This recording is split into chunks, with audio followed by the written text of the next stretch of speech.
Wren had two things left in the world: the soot-stained dress on her back and the deed in her pocket. The paper felt like a joke, a final cruelty from a world that had taken everything else. Her homestead, the small plot she had poured 4 years of breaking her back into, was a black square of ash and memory. The land agent in Prairie Light, a man named Harding with a smile that never reached his eyes, had offered her a swap. Her burned-out quarter section for a forgotten scrap of land 20 miles north, a place the maps had all but swallowed. "The old Barlow stage stop," he'd said, sliding the new deed across his polished desk. "Been empty a quarter century. No one's wanted it. But the land is yours, free and clear." The men loafing in the office had snickered. 25 years. A place left to the wind and the coyotes for that long was less than a ruin. It was a ghost. Wren knew it was a bad trade, an insult wrapped in legal paper. But her other choice was to stand on the boardwalk with her hand out. She took the deed, folded it, and walked out of town without looking back. She walked until the memory of their laughter was just a dull ringing in her ears, replaced by the sound of the wind rushing through the tall prairie grass. It took her 2 days on foot. 2 days of rationing the last of her bread and drinking from streams that tasted of iron and earth. She was no stranger to hardship, but this felt different. This was an ending. She was walking toward the very edge of things, to a place everyone agreed was worthless. She found it at dusk on the second day, a dark shape against a bruised purple sky.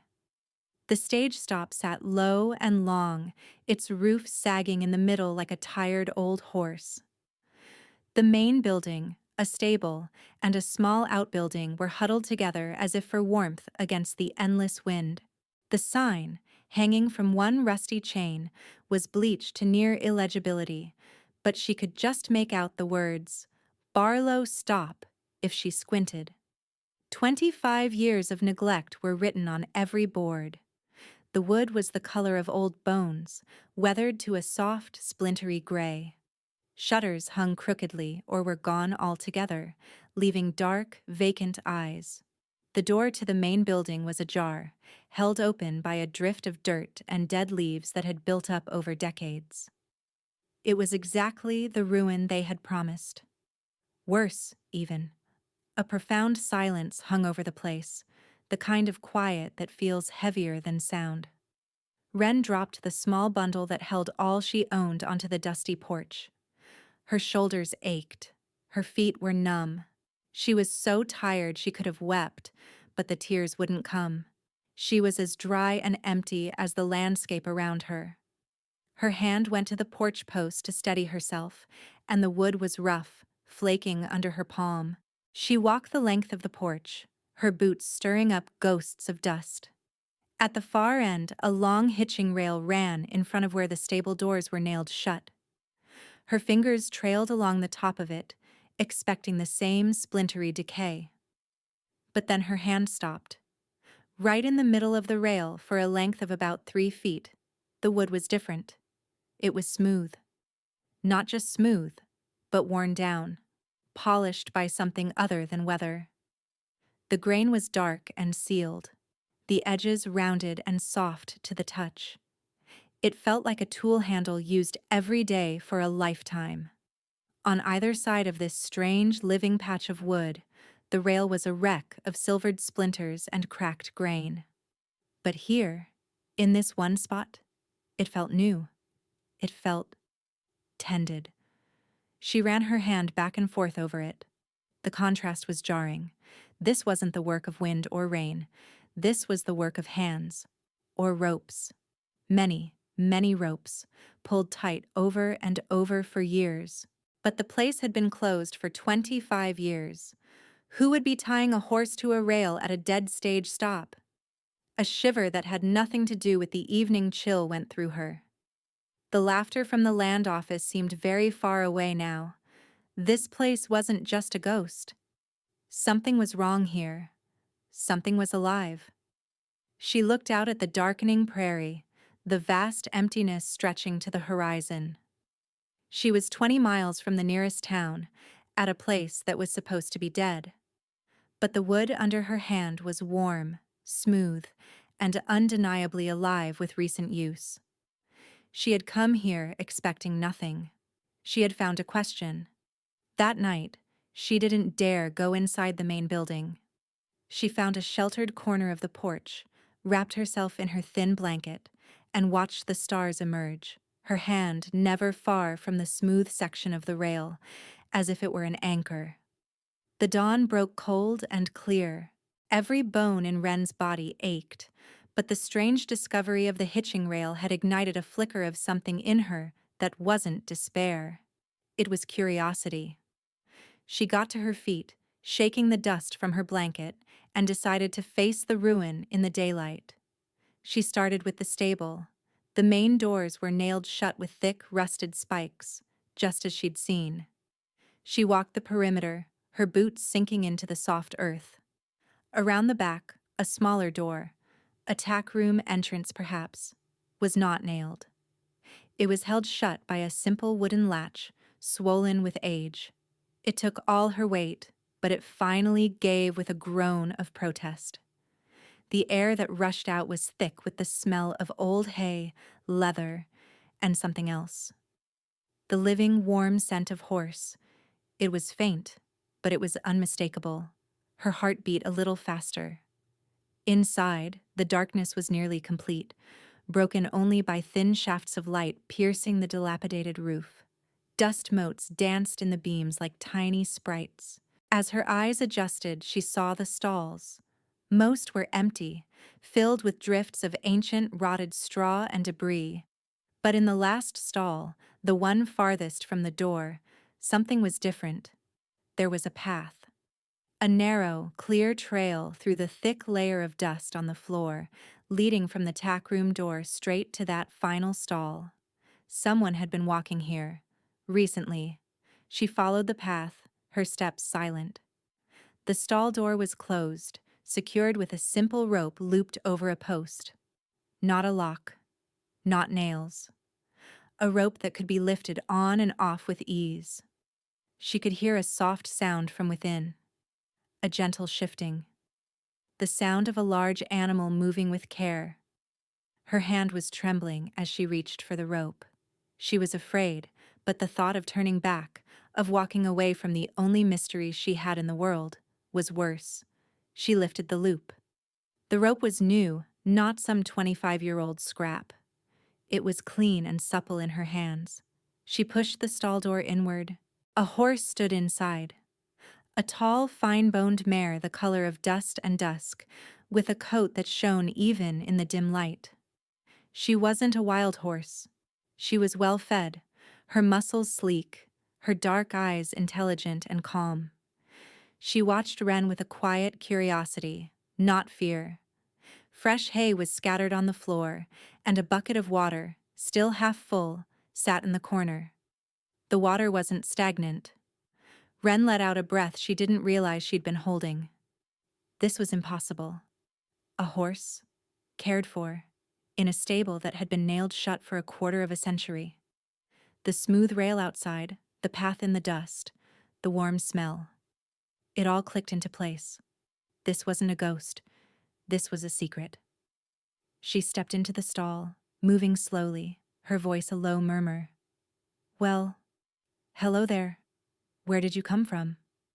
The mare blew softly through her nose and took a step toward her, nudging Wren's shoulder with her head. She was gentle, trusting. Wren ran a hand down the mare's strong neck, her fingers sinking into the clean, thick coat. There was no brand she could see, no identifying mark. Just a beautiful, impossible horse hidden in a dead place. Who was doing this? Who was feeding this animal, keeping her safe in the heart of a ruin? And why?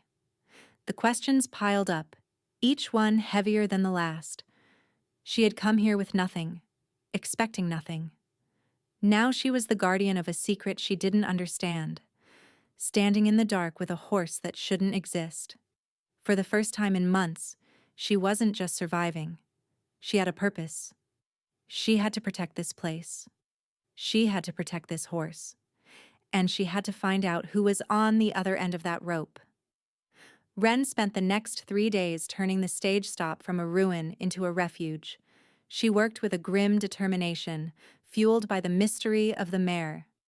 She dragged the debris from the main building's front room, her muscles screaming in protest. She swept away 25 years of dust and grime, the air growing thick with the ghosts of past travelers. She found a cracked iron stove, and after clearing the flue of an ancient bird's nest, she managed to get a small, smoky fire going.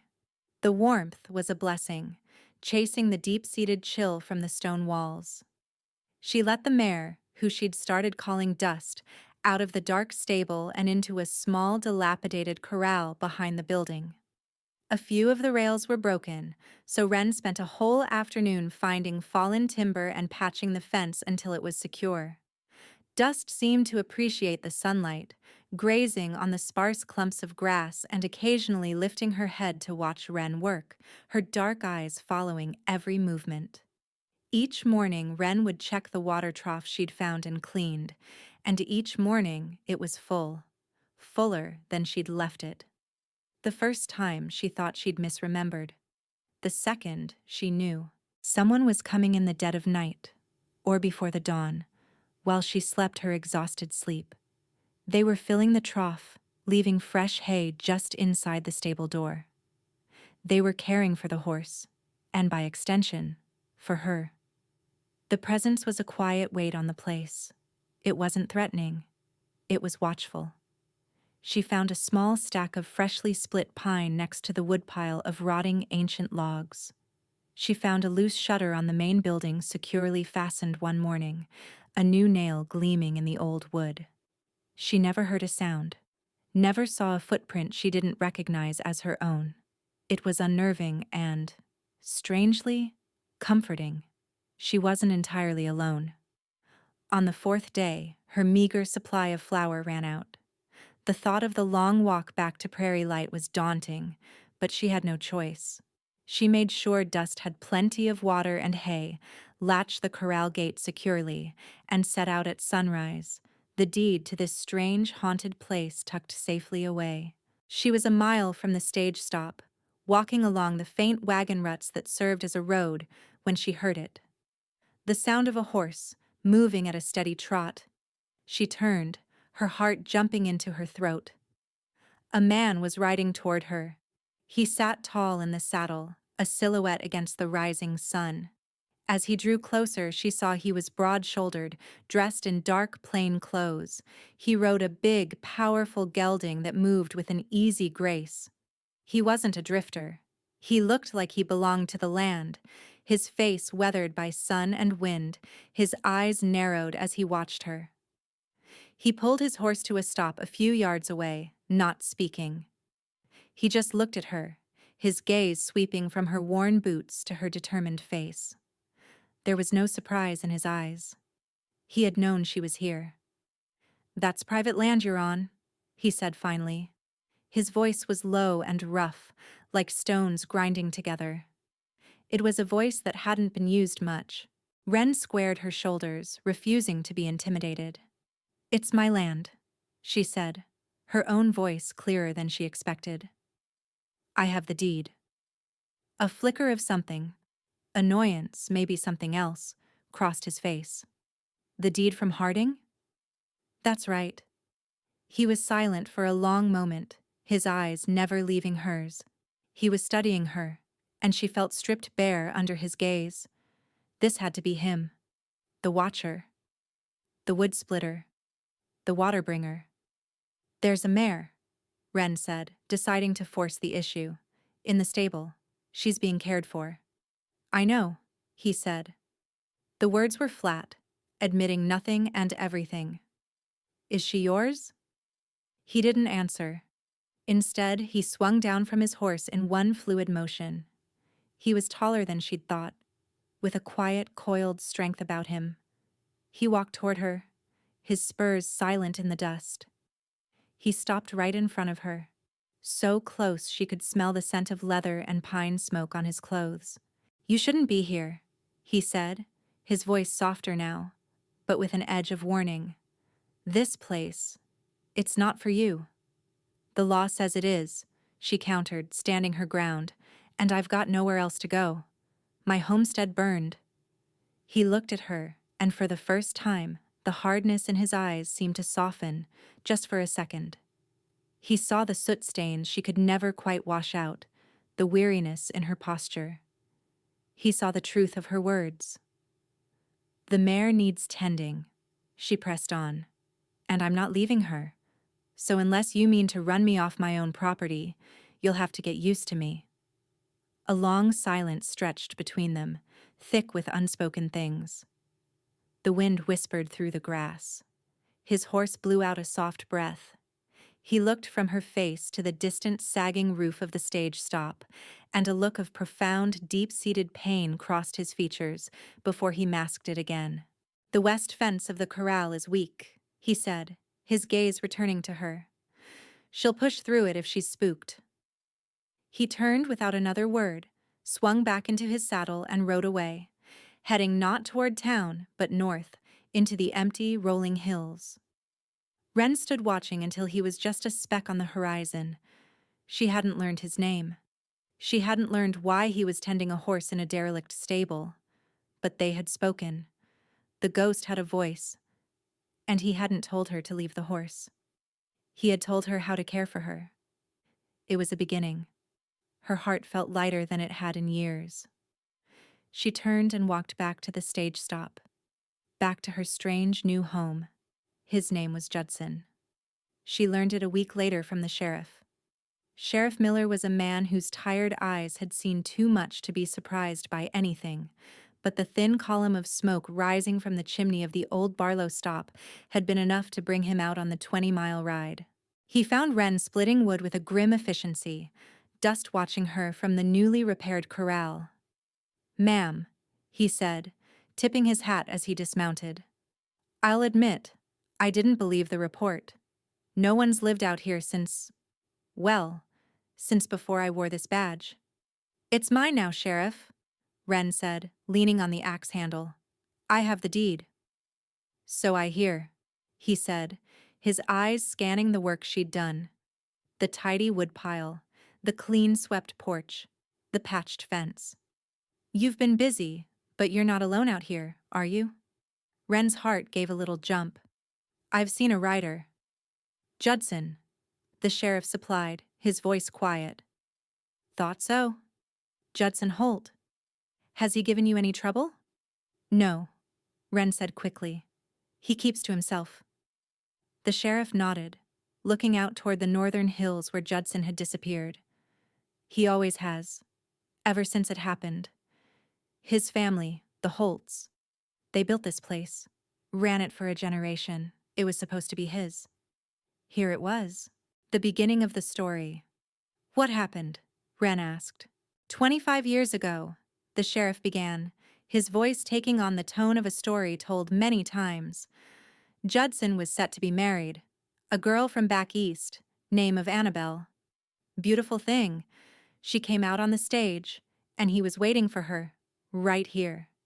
They were going to make this their home. But there was a sickness on the coach. Cholera.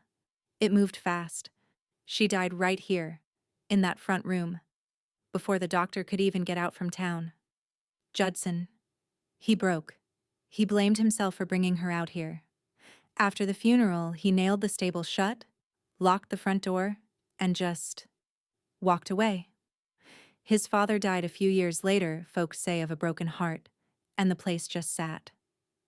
Harding, the land agent, got it for back taxes a decade ago. We all figured Judson was long gone, but he never really left. He built a little line shack up in the hills. Comes and goes, never speaks to anyone." The sheriff paused, looking at Wren with a new understanding. "He's never let anyone near this place. The fact that you're still here, that means something." The story settled over Wren like a shroud. The sealed-off place wasn't just abandoned, it was a tomb. A memorial to a love lost in the most brutal way. Judson wasn't a ghost. He was a man haunted by one.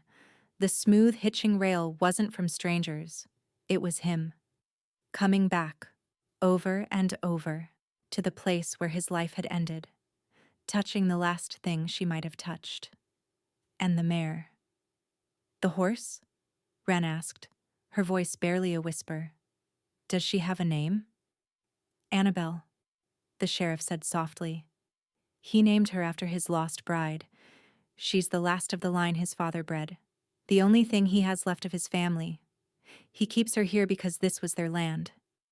He couldn't bear to sell her, and he couldn't bear to have her up at his shack, reminding him every day. The secret was out. Its name was grief. A grief so vast it had silenced a man and hollowed out a homestead for a quarter of a century. The mare in the corral wasn't dust. She was Annabelle. She was a promise. A memory with a heartbeat. After the sheriff left, Wren walked to the corral. The mare trotted over, nudging her hand. Annabelle. Wren said the name aloud, and it felt sacred on her tongue. She looked at the stage stop, no longer seeing a ruin, but a monument to a love that had never died. And she understood why Judson had been so angry, and why he hadn't driven her away. In her, a woman who had lost everything, he must have seen a fellow survivor.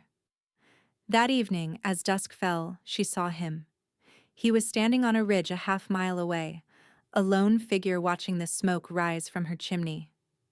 He was watching his past come back to life. Wren didn't wave. She just went inside and put another log on the fire, a silent message sent across the twilight. I'm here. I know. And I'm not afraid of your ghosts. The days that followed settled into a quiet rhythm, a silent negotiation between two solitary people. Wren worked on the house. Judson watched from a distance. He never came to the porch, but the gifts continued to appear. A sack of flour left by the door. A brace of rabbits, cleaned and dressed, hanging from a nail on the stable wall. A new, sturdy bucket to replace the cracked one she'd been using. He was providing for her, for the place, in the only way he knew how, from the safe distance of his own exile. Wren, in turn, respected his boundaries. She cared for Annabelle with a gentle devotion, grooming her coat until it shone like copper and talking to her in low tones as she worked. She started a small garden in a patch of earth that looked like it had been tilled long ago. And every evening she would bake an extra loaf of bread or save a portion of her stew, leaving it on a clean stone near the corral. In the morning, it was always gone. They were two ghosts circling each other, bound by a third. One afternoon, a storm rolled in fast from the west, the sky turning a bruised, angry green. The wind howled, tearing at the old building. A section of the stable roof, already weak, gave way with a splintering crash. Annabelle, terrified, reared and plunged against the corral fence, her eyes wide with panic. The weak west fence that Judson had warned her about splintered under her weight. She was free, bolting into the teeth of the storm. "Annabelle!" Wren cried, running out into the lashing rain. She could barely see the horse, a fleeting shape against the gray curtain of the downpour. She was running blind toward the open prairie. Without a thought, Wren ran after her. The wind tore at her clothes, and the rain stung her face. She lost sight of the mare almost immediately. She was alone in the storm, lost and terrified. Then, through the roar of the wind, she heard another sound. Hoofbeats, strong and sure, coming toward her. Judson appeared out of the deluge, his face a mask of grim urgency. He didn't slow down, just leaned from the saddle, holding out his arm. "Take it!" he yelled over the storm. She grabbed his forearm, and he hauled her up behind him onto his gelding in one powerful motion. Her arms went around his waist instinctively, her face pressed against the cold, wet fabric of his coat. He smelled of rain and pine and sheer strength. "She'll head for the low canyons," he shouted, turning his horse. "She knows the way to shelter." They rode together into the heart of the storm. Wren held on tight, feeling the solid warmth of him, a living anchor in the chaos. He rode with a knowledge of the land that was bone deep, navigating the treacherous terrain as if it were broad daylight. There was no hesitation in him. He was a man with one purpose: to save the last piece of his past. They found her, shivering and frightened, in the shelter of a rocky overhang. Judson dismounted and approached the terrified mare, his voice a low, calming rumble.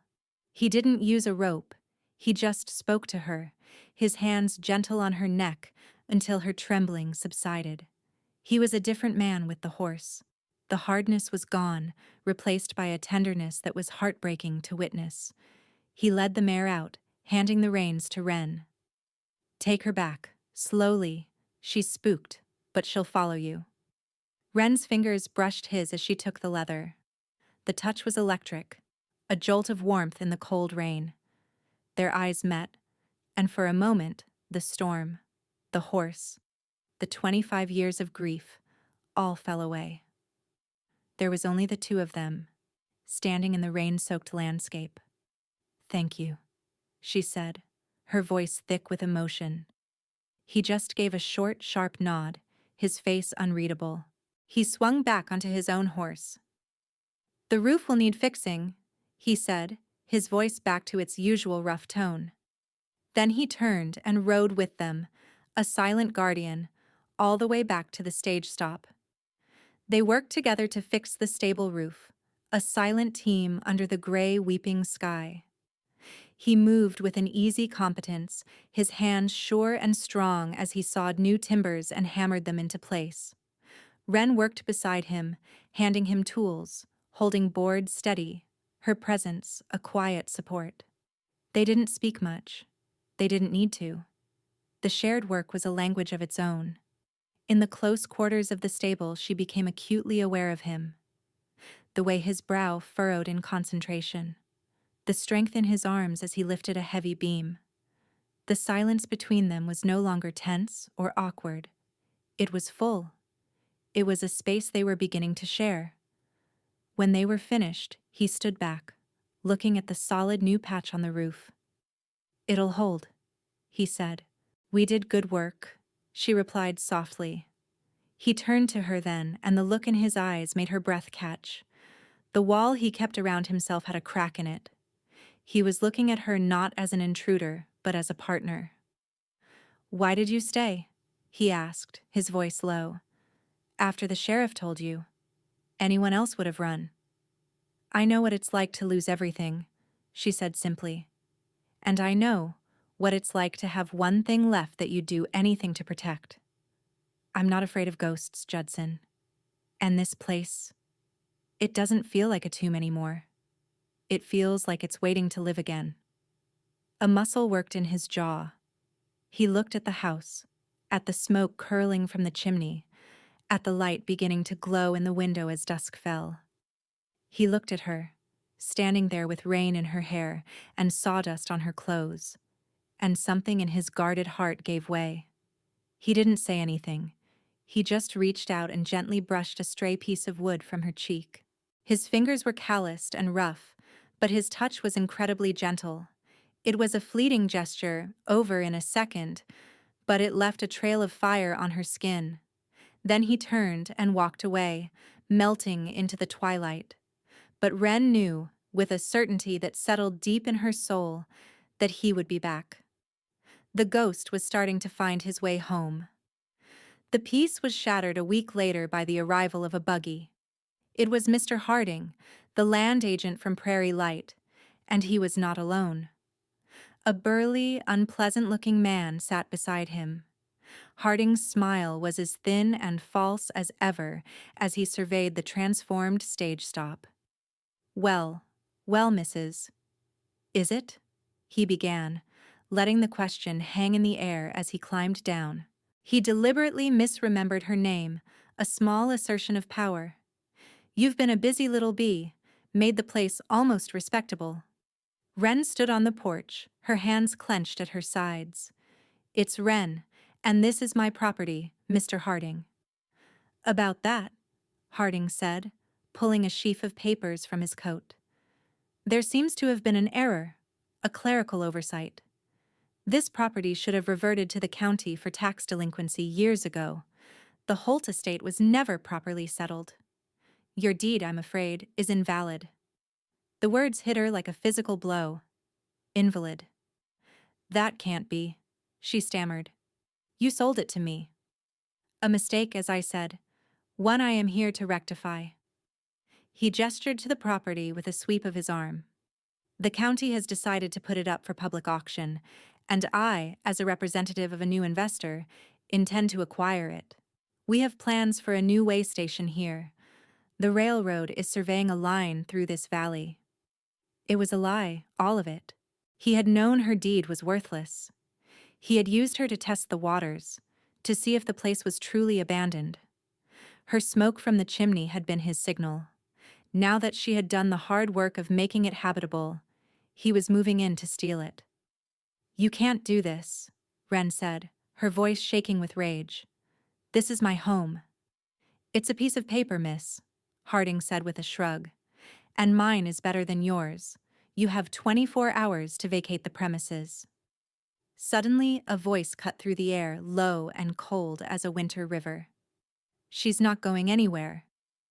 Judson stepped out from the side of the stable where he must have been watching. He moved with a dangerous quiet, his face like stone. He held a pitchfork loosely in one hand, but it looked as deadly as a rifle. Harding's false smile faltered. He hadn't counted on Judson Holt.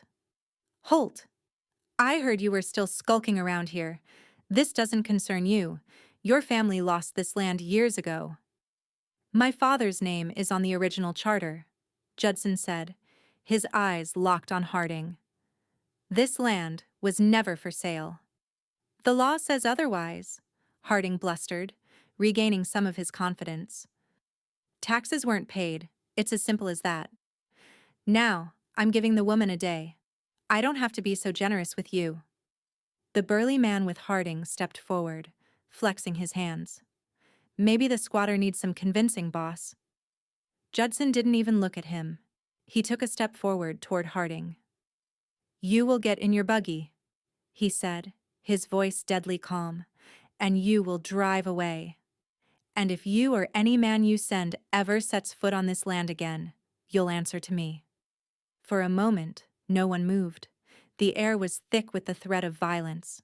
Harding looked at Judson's face, at the unyielding certainty in his eyes, and he seemed to shrink. He was a man of paper and bluster, and he was facing something ancient and real. This isn't over, Holt, Harding snarled, backing toward his buggy. I have the law on my side. You have nothing. He climbed in, and the buggy rattled away, leaving a cloud of dust and malice behind. Wren let out a shaky breath, the strength going out of her legs. Judson was still standing there, staring after the buggy, his knuckles white where he gripped the pitchfork. The confrontation had brought him out of the shadows, but it had also cost him. The wall was back up, higher and colder than before. He turned to her, his face a bleak mask. I told you to leave, he said, his voice raw. I told you this place was not for you. He's right. I have nothing. No paper. No deed. Just a name. It's not enough. Judson, she began, taking a step toward him. No. He cut her off, his voice harsh. He threw the pitchfork down, the tines biting into the earth. He'll be back. With the sheriff. With the law. And I will lose this place all over again. It was better when it was just a ghost. He turned his back on her, on the home she had started to build, on the hope that had flickered between them, and strode away. He didn't head for his shack in the hills. He walked out onto the open prairie, a man consumed by his own past, leaving her utterly alone. The brief, fragile connection they had forged was broken. Harding had not just threatened her home, he had stolen her hope and driven Judson back into the wilderness of his grief. She was back where she started, with nothing but a worthless piece of paper and a heart that was, for the first time, truly broken. Wren watched him go until he was a small, dark figure swallowed by the vastness of the prairie. A cold despair settled over her. Heavier than any physical exhaustion she had ever known, he was gone. He had retreated back into the silence, convinced it was over. Harding would be back, and she would be forced out, another piece of debris in the uncaring wind. She sank down onto the porch steps, the smooth, worn wood of the hitching rail cold beneath her hand. It had been the first sign of life, the first thread of the mystery. Now it felt like a tombstone. For 25 years, Judson had kept his vigil. He had tended a memory, and her arrival, her bringing of light and warmth and life back to this place, had only served to make him lose it all over again. She sat there for a long time as the sun set, the sky bleeding out in colors of orange and rose, the colors of a fresh wound. She could run. She could pack her meager belongings and walk away before Harding came back. It would be the sensible thing to do. But then she thought of Annabelle, the horse, safe in her stall. She thought of the solid feel of the new roof over her head, built by their 4 hands working together. She thought of the look in Judson's eyes when he had brushed the wood chip from her cheek. No, she couldn't run. This was her home. She had been driven from one home by fire. She would not be driven from this one by a man with a piece of paper. Her hidden strength, the grit forged by years of hardship, rose up in her. Harding had the law. Judson had a name. What did she have? She had this place. She had looked into every dark corner, swept away every cobweb. She knew its secrets better than anyone, maybe even better than Judson did now. An idea, a desperate, fragile spark, ignited in her mind. The sheriff had said Judson's father had died a few years after Annabelle, the woman. The place had been sealed. Judson had nailed the stable shut and walked away. But what about the house? Had he gone through everything? Or had he just closed the door on his grief and never looked back? She stood up, her purpose clear. Judson thought he had nothing. She would find him something. She lit a lantern, its golden glow pushing back the encroaching darkness, and went inside. She didn't stop in the main room she had made her own. She went deeper into the back rooms that were still thick with dust and shadow. A small office, a kitchen, and 2 small bedrooms. They were just as they had been left, frozen in time. A layer of dust lay like a gray shroud over everything. In the small office, a heavy oak desk sat against the far wall. Its drawers were empty, likely cleared out by Judson's father.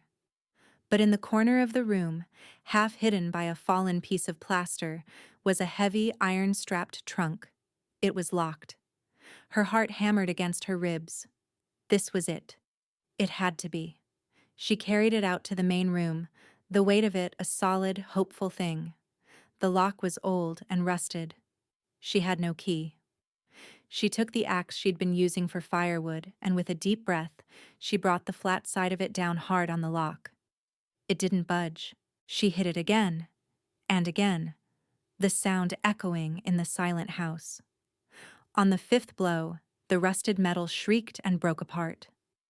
With trembling hands, she lifted the heavy lid. The scent of old paper and dried lavender rose up to meet her. The trunk was full. On top lay a woman's things: a folded lace shawl, a book of poetry, a packet of letters tied with a faded blue ribbon. Wren lifted them carefully. They were from Judson, written to his Annabelle, full of hope and plans for the life they would build together in this very house. Reading them felt like a sacrilege, and she put them aside gently. Beneath the letters were ledgers, old account books from the stage stop, the pages filled with a strong, clear hand, and at the very bottom, wrapped in oilcloth, was a thick bundle of official-looking documents. She untied the packet. Her hands shook as she sorted through them. There were land surveys, supply contracts, and then she found it. The original charter for the Barlow stop, granted by the territorial governor, bearing the signature and seal of the United States government. And stapled to it, a newer document, a legal homestead claim filed by Judson's father, converting the territorial grant into a federal patent. It was ironclad. It predated the county, predated the tax rolls, predated everything Harding had. And tucked inside the folded patent was one last letter. It was from Judson's father, written to his son in a shaky hand. "My son," it began, "if you are reading this, I am gone, and you have finally found the strength to come back. I know your grief. It is my grief too. But this place is not a tomb. It is your birthright. I have settled the estate. This trunk holds the proof. The land is yours, Judson, free and clear, protected by federal law. Taxes have been prepaid for 50 years through an account with the bank in the capital, not Prairie Light. Harding can't touch it. No one can. It is waiting for you. Don't let my granddaughter go without a home. Live, son, for her, for you, for me, your loving father." Her granddaughter, Annabelle, the horse. It was all a promise kept across decades. Tears streamed down Wren's face as she read the words. Judson had been wrong. He didn't have nothing. He had everything. He just didn't know it. She rewrapped the papers, grabbed the lantern, and ran out into the night. She had no idea where he had gone, but she knew she had to find him. She ran to the corral and threw a saddle on Annabelle. The mare seemed to understand her urgency, standing steady and ready. Wren mounted, the precious papers held tight against her chest, and rode out into the vast, dark prairie, following her heart. She called his name into the wind over and over. "Judson! Judson!" She found him sitting by a small fire on a low ridge overlooking the stage stop, a lonely figure staring at the single point of light in the darkness that was her lantern in the window. He looked up as she approached, his face haggard in the firelight. "Wren," he said, his voice full of despair. "You should have gone." "No," she said, swinging down from Annabelle's back. She walked into the circle of firelight, her eyes blazing. "You're wrong. You're not going to lose it again. You were never going to lose it at all." She knelt in front of him and pushed the oilcloth packet into his hands. "Your father," she said, her voice choked with emotion. "He never gave up on you." Judson stared at the packet, then slowly he untied it. He unfolded the charter, the homestead patent. His fingers, which she had only seen handle tools and reins, traced the lines of his father's handwriting on the final letter. He read it, his face unmoving. But as he finished, a single tear tracked a path through the dust on his cheek. The sound that escaped him was a ragged, broken thing, the sound of 25 years of grief finally cracking open. Wren didn't say a word. She just knelt there, her hand resting on his arm, sharing the weight of it. He had rescued her from the storm. Now, in the dark, with a piece of paper and a father's love, she was rescuing him. The next morning, they rode into Prairie Light together. Wren rode Annabelle, Judson rode his gelding. They were no longer two separate lonely figures. They were a united front. Judson carried the papers in his coat. He sat taller in the saddle, the bleakness in his eyes replaced by a cold, hard fire. They found Harding at the land office, presiding over a crowd of onlookers he'd gathered for the auction. He was just about to start the bidding. "A prime piece of property, gentlemen," he was saying, his voice slick with greed. "The future of this valley." "This auction is closed," Judson said. His voice wasn't loud, but it cut through the room like a blade, silencing everyone. Harding turned, his face purpling with rage. "Halt! I told you to stay away. Sheriff, arrest this man. He's trespassing." Sheriff Miller, who was standing at the back, just watched, his expression neutral. "This is not county land, Harding," Judson said, walking to the front of the room. "It never was." He unrolled the original charter and slapped it down on the clerk's desk. The governor's seal was unmistakable. This is Holtland, granted by territorial charter. Then he laid the federal patent beside it. Homesteaded by my father, and the taxes, he said, looking directly at Harding, were prepaid for 50 years, through the territorial bank in the capital, not your crooked little office. He let the words hang in the air. The men who had laughed at Wren, the gossips, the speculators, all stared, their mouths agape. Harding's face went from purple to a pasty white. He was ruined. He had built a career on bullying and small-time fraud, and he had just run headlong into federal law. Judson wasn't finished. He pulled his father's letter from his pocket. "And this," he said, his voice ringing with a strength no one in that room had ever heard from him, "is a promise I intend to keep." He turned and looked at Wren, a look that was so full of love and gratitude that it made her heart ache. He was choosing her, in front of everyone. He was choosing life. He walked back to her, took her hand, and led her out of the silent, stunned room. They mounted their horses and rode out of town, leaving the whispers and the shame and the defeated anger of Harding behind them. They rode back toward the stage stop, toward the home they had saved together. The sun was high and warm. The prairie was golden. As they rode, Judson reached over and took her hand.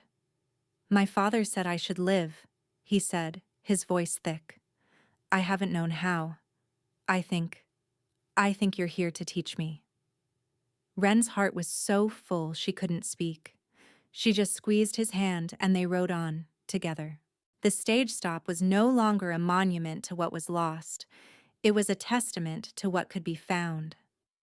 The light in the window was no longer a solitary beacon but a welcome. The smooth wood of the hitching rail was no longer a sign of a secret grief, but a place for a family's horses to be tied. The ghosts had finally found their peace, and in their place, love was putting down roots. It was a story told in worn wood and old paper, a story of how a woman with nothing found a man who thought he had nothing, and together they discovered they had everything. Have you ever found that one thing everyone else overlooked? The one thing that was waiting for you all along? We hope you'll join our family of story lovers by liking this video and subscribing for more tales from the heart of the West. What would you have done if you found that trunk? Let us know in the comments below.